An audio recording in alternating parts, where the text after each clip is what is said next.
Hello, नमस्कार दोस्तों। स्वागत है मेरे यूट्यूब चैनल भाई के स्टोरी में। हम आज आप लोगों के साथ एक नया स्टोरी के साथ फिर आए हैं। यह कहानी एक लड़के की है। एक लड़का था, वो काफ़ी गरीब था। उसके पास ना तो कुछ खाने को था और ना ही रहने का कोई घर था।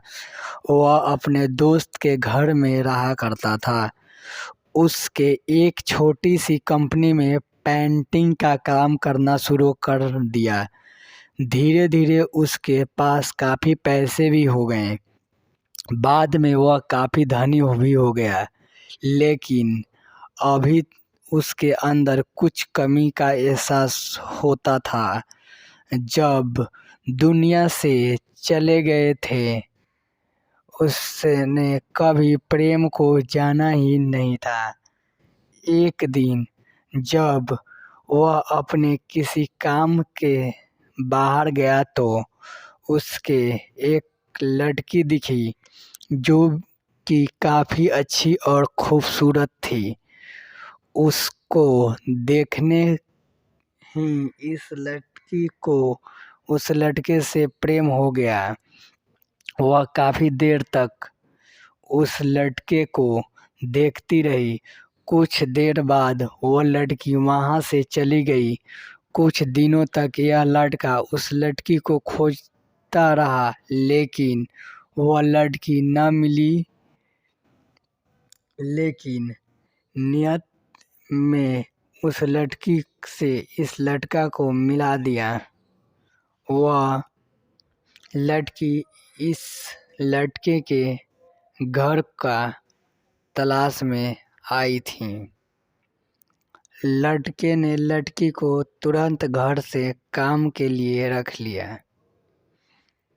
जब वह लड़की इस लड़के से इसे मिलने आई थी तो उस समय लड़के ने कुछ शब्द भी साफ से नहीं बोला पा रहा था, जिससे लड़की को लगा कि यह लड़का गूंगा है। लड़का भी जान गया था कि यह लड़की हमें गूंगा समझती है। इसके साथ ही साथ यह लड़की समझ गई कि यह लड़का इस लड़की का नौकर ना है कि मालिक। जब भी यह लड़का उस लड़की के पास जाता तो गूंगा बन जाता। धीरे धीरे वह लड़की इस लड़के के पर काफ़ी रहम खाने लगी। अब उससे इस लड़के के लाचारी पर प्यार होने लगा। लेकिन फिर वह लड़की एक बात से डर कर पीछे हट जाती थी। इस लड़की को भी माता पिता बचपन में ही मर चुकी थी। इस लड़की को इसके चाचा ने पाला था और वह चाहता कि जब तक वह जिंदा रहे, लड़की उससे खाने और पीने का पैसे दे। लड़की का प्रेम हद से भी बाहर जाने लगा। लड़के के एक खांसी पर भी वह लड़की दौड़े उस लड़के के पास पहुंच जाती थी।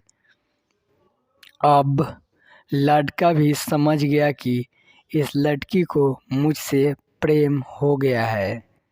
लड़का भी बहुत ज़्यादा उस लड़की से प्रेम करता था।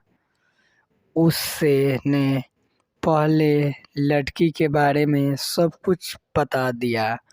जब उसको सब पता चला गया तो वह बहुत रोने लगा, क्योंकि उसने गूंगे होने का झूठ बोल रहा था। वह दोनों रातों लगा लड़की अपने सैलरी से लड़के की इलाज करवाने को कहती थी। एक दिन सुबह में ही उस लड़की को पता चला कि वह लड़का हॉस्पिटल में भर्ती है। वह उसी दौरान हुआ जब वह हॉस्पिटल में पहुंची तो उसने देखा कि लड़का बेड पर बेहोश पड़ा है। उसके आसपास काफ़ी मशीन लगी हुई थी। जब लड़की डॉक्टर के पास पहुंची तो वहां पर डॉक्टर ने बताया कि लड़का अब बोल नहीं सकता। उसने अपनी जीभ को काटने की कोशिश की है। इसके साथ ही उस डॉक्टर ने उस लड़की को एक पत्र दिया। उस पत्र में लिखा था कि मैं एक काफ़ी धनी लड़का हूँ। जिस घर में तुम काम करती हो उस घर की मालिक है मैं ही हूँ, लेकिन इसके साथ ही मैं तुमसे एक बहुत बड़ा झूठ बोला हूँ कि मैं एक गूंगा हूँ। अब इस झूठ का प्रायश्चित करने के लिए मैं ऐसा काम करने जा रहा हूँ। इसके साथ ही तुम मेरे घर में मैनेजर से पैसे लेकर अपने चाचा को देना और एक नई ज़िंदगी की शुरुआत करना। अगर हो सके तो मुझे माफ़ कर देना। तुम्हारी दोस्त। इस पत्र को पढ़ने के बाद उस लड़के के आँख में आंसू से भर गया। उस दौड़ते हुए मंदिर में गई। उसने भगवान के सामने कसम खाया कि जब तक वह लड़का बोलने नहीं लगता जब तक वह कुछ नहीं खाएगी, भले ही वह मर क्यों न जाए। इधर डॉक्टर भी उस लड़के के इलाज कर रहे थे। ईश्वर ने दोनों के मन की बात कबूल कर ली और वह लड़के बोलने लगा, लेकिन वह अपनी याददाश्त को खो गया। अब उसके कुछ ही नहीं याद था। अब इसके बाद लड़की ने उस याददाश्त के लिए काफ़ी कुछ किया, लेकिन याददाश्त ना आ सका। अगर प्रेम की नींव को झूठ पर रखा जाए तो वह गिर ही जाता है। इसी तरह उस लड़का का प्यार का झूठ गिर गया था। थैंक यू दोस्तों, धन्यवाद। अगर आपको वीडियो सही लगे तो लाइक कमेंट शेयर ज़रूर करें।